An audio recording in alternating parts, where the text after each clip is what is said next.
По программе социальной догазификации в Коми голубое топливо уже пришло в 200 домовладений. Всего заявок на сегодня более 2500. Доводить газ до границ участков, причем бесплатно для жителей, газовикам поручил президент Владимир Путин в прошлом году. Работы в регионе идут полным ходом, однако у жителей остаются вопросы. Решить их поможет специальный консультационный центр, открытый сегодня в общественной приемной партии «Единая Россия».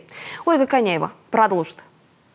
В 2021 году президент Владимир Путин поручил разработать программу догазификации. Провести газ до границы участков домовладений, причем бесплатно. Теперь это ответственность «Газпрома», а не местных органов власти. Жителям остается оплатить работы на своей земле, купить газовое оборудование, сделать внутреннюю разводку. Причем для нуждающихся жителей региона разработаны льготные условия. В соответствии с народной программой партии полную такую дегазификацию или газификацию всех регионов планируется завершить к 2030 году. Но в Российской Федерации где-то 2 миллиона домовладелей вошло в программу, поэтому это огромное количество, так сказать, тех, кто потребляет газ, и, безусловно, проблем достаточно много. Обращения поступают в приемные «Единой России», потому и решено открыть во всех субъектах консультационные центры. Самые частые вопросы – процедура подачи заявки, получение субсидии, нарушение сроков. Такая ситуация, например, произошла в столичном местечке Яккар. В коттеджном поселке 450 участков, большая часть уже застроена. Еще в 2007-м туда пришло голубое топливо, правда, всего на одну улицу. Мэрия Сыктывкара обещала газифицировать и остальные, но не свершилось. Строители должны были передать газовикам до 23.09.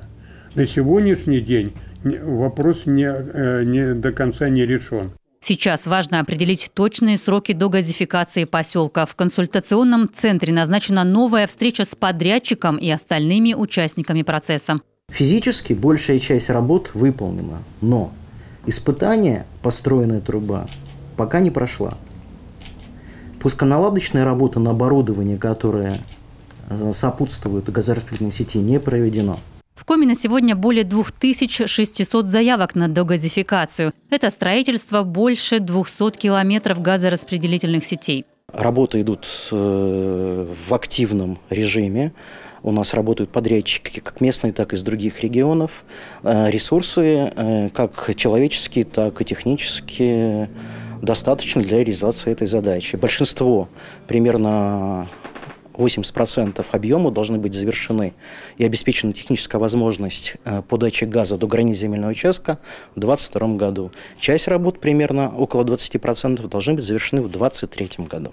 Все готовые проекты газификации корректируются. В каждом теперь предусмотрено проведение газопровода до границ земельных наделов. По программе социальной газификации в Коми голубое топливо уже пришло в 200 домовладений. Впрочем, в части внутренних работ это зависит и от самих жителей. Ольга Коняева, Олег Юшков, телеканал Юрган.